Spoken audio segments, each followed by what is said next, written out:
Question Time from the Edo Diaspora, reaching out to all Edos across the diaspora, Italy, Belgium, Ireland, and the USA, hosted by yours truly, Lace My Man.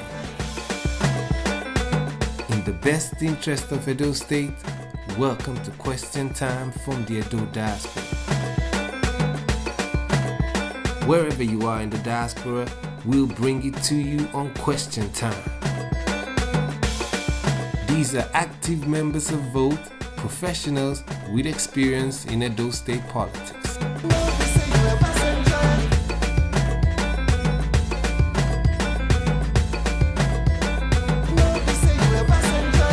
We have a common interest, so it's time for that conversation in the best interest of Edo State. So as you find you doesn't a passenger, need someone like a passenger, treat them all like a passenger.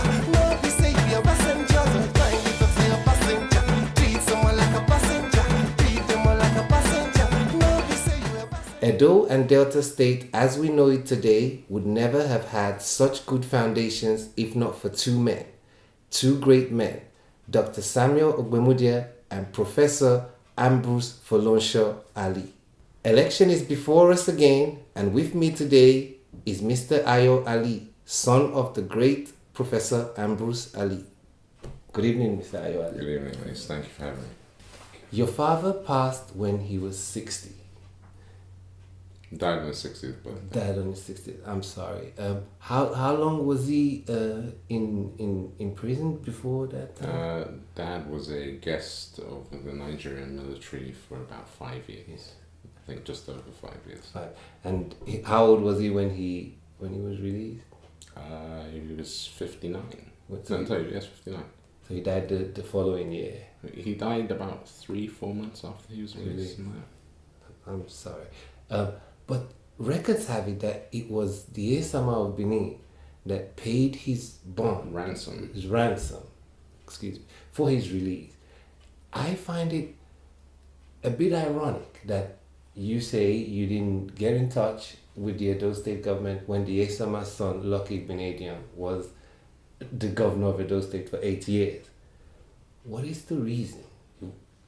Well, one felt that one should take a wait and see approach, see what the administration was about, and I was not comfortable, being associated with it in that way, making it political in that sense of the word. You are a noble guy. You are. Most people from a particular era, will see you and say, why is he not interested in following his father's footsteps? Do you have any political ambitions of your own, is my question. That's another interesting question, if you don't mind me saying. Right now, currently, I'm an entrepreneur, I'm a businessman, I run a startup, I run my own company, BAM.com, I promote my own business. I think anyone listening to me would say that I would be lying if I said I had no interest in politics. I did a master's at West African politics at SOAS in London, and my dissertation was on the political economy of oil in Nigeria. So, I'm well aware of politics, but, as perhaps the heir to a great political legacy, I think you should be careful, measured, and considered before you make any declarations, moves towards getting involved in politics in Nigeria, simply because the politics in Nigeria and Edo State leaves a lot to be desired.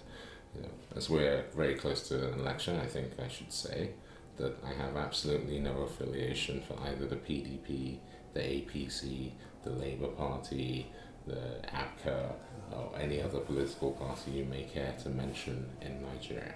You have stayed out of politics, even if you may have ambitions.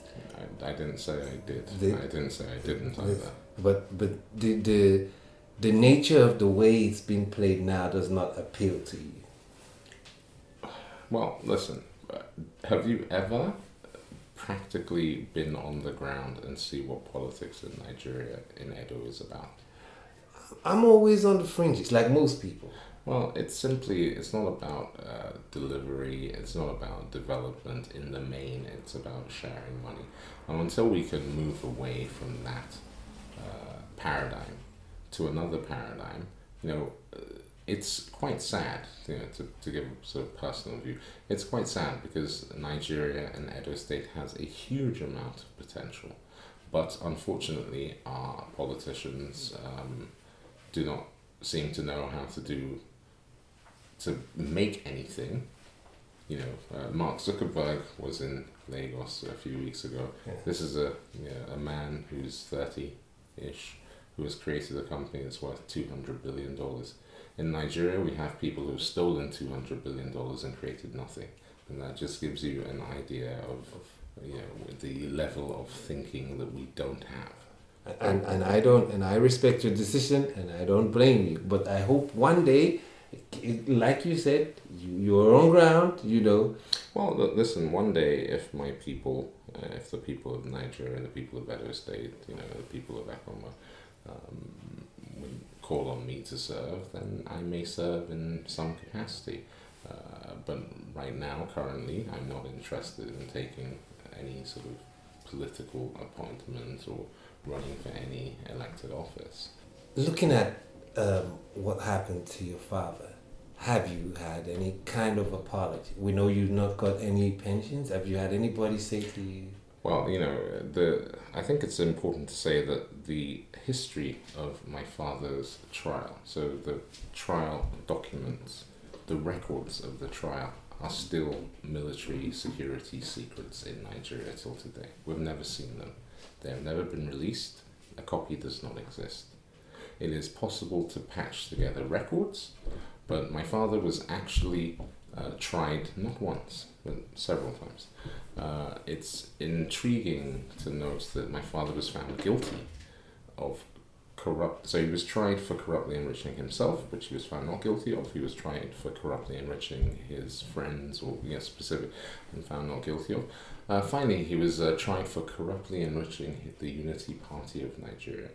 I won't say too much, but I wonder if President Buhari can hold himself and his ministers and his party to the same standards for which he sentenced my father to 100 years in jail. In other words, who financed the Buhari presidential campaign? Was it the money of River State? Was it the money of Edo State? Was it money from Lagos State? So, we are more than prepared to discuss our father's issue openly and publicly at any time. We are more than prepared to put his record of achievement and his record of governance up against anyone. We are proud of our father's record. But as far as justice is concerned, let's be blunt. My father is the victim of a terrible injustice.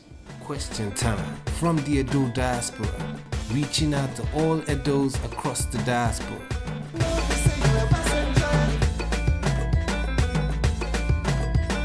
Question Time has teamed up with Edo Connect to bring you a regular news summary from Edo State and Edos in diaspora.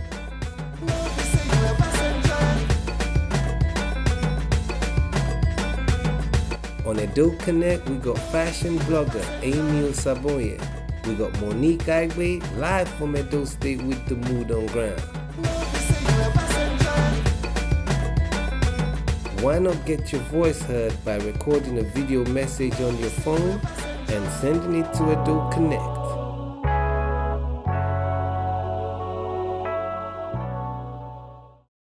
I'm Dr. Edmond Ediosage. I am a consultant gynecologist and medical director at Cheshire Fertility Center. Cheshire Fertility Center is a contemporary fertility, assisted conception, and specialist gynecology service provider. We provide the very best and full scope of fertility treatment services, including IVF and specialist gynecology services for fibroids, endometriosis, and repeated miscarriages. Our experts are leaders in the field of fertility and women's health with over 30 years experience that has provided them with detailed understanding of the sensitive cultural needs of African and Asian clients. Cheshire Fertility Center is based in London, Macclesfield, and other locations around the UK. We guarantee prompt, efficient, and cost-effective service with no waiting list. You can get to see our experts within a week of your inquiry.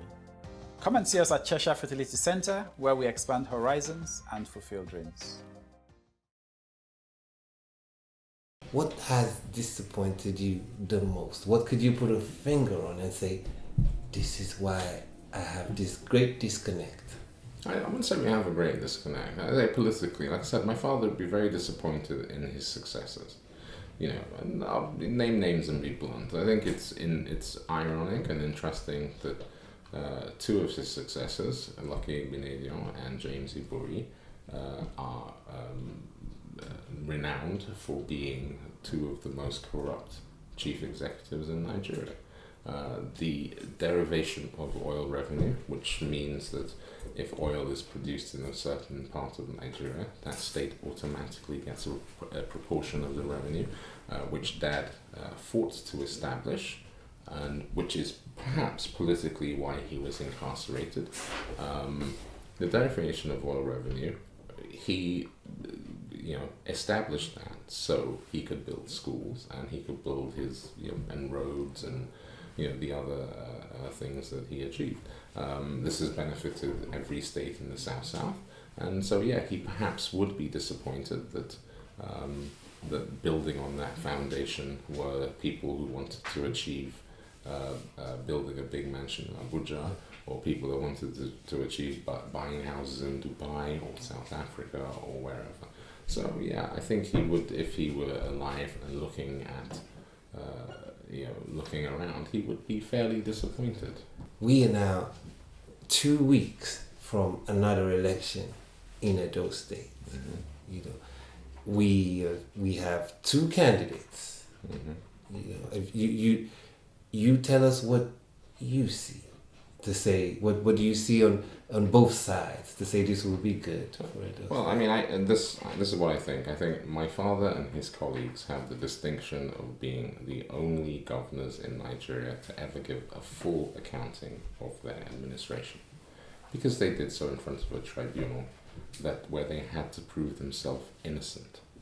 It's important to say that. So personally, I think that the Oshomole administration, where you have a situation where Edo State has the notoriety of having the most expensive road per kilometer. There are many things that you can say about the Oshomole administration. They have achieved some stuff, but I also think they should give an account for their tenure. On the PDP side? Yeah, on the PDP side, I mean, they're both impressive candidates. On the PDP side, yes, it is true that Osage Ezeonu served in the Lucky Benedio administration, and it's an open book. If there's a case against him, then he should answer it. That's not a problem. But if you're not going to hold Buhari responsible for the sins of Buhari, because Oshomole lectured my sister publicly in the presidential election and said Chief Aneni was the person who brought a petition against my father and so on and so forth. Well, I hate to tell you this, that Chief Aneni and my father shared a cell in Kirikiri.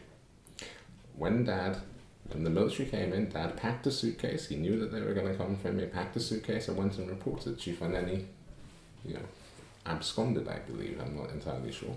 But he came to Kirikiri with nothing, and Dad lent him pajamas. So, if we're going to get, you'd expect that the governor of a state will at least get the history of his predecessor right. I mean, it's important. There are many questions to be answered. The university in Iyamo, who are the private partners. One of the things that's worrying about this election, to me, seems to be that we want to turn day into night. I think it's very worrying about the postponement. I think the APC government in the centre, for reasons of politics, because if Edo State becomes PDP, that means every oil-producing state in the south is going to be an opposition state.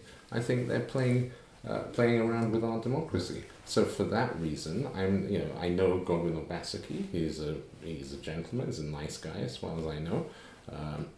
I know a lot of people who work in finance. I wouldn't class Godwin as a manager. I class him as a business developer, someone who never says no to anyone. Well, listen, a governor of a state should and must be able to say no to people. What's your message to the people of Edo State?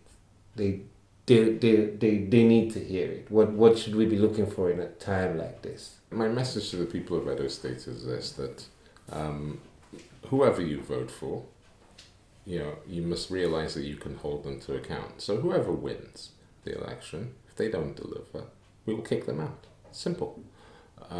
That's my message to the people of Edo State. Don't sell your vote for a bag of rice. Don't sell your vote for 5,000 naira, because good governance and a government that's working for you will benefit you much more than that over a 4-year period.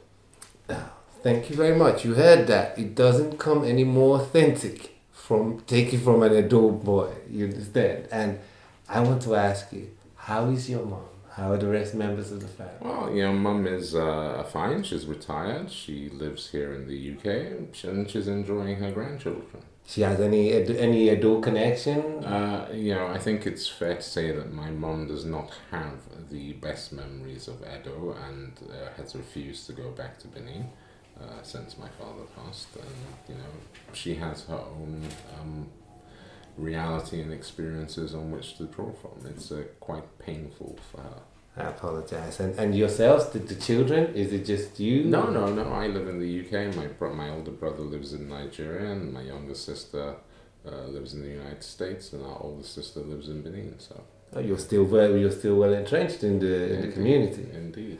Mr. Ayo Ali, because you wouldn't allow me to call you sir. No, I'm not Sir Ayo Ali. You can call me Mr. Ayo. You can call me Ayo. You can call me Mr. Ali if you want to be really formal. But yeah. People at home are not going to be happy if I call you Ayo, so I would do myself a service and say I feel good, Mr. Ayo Ali. Thank you very much. Thank you for having me.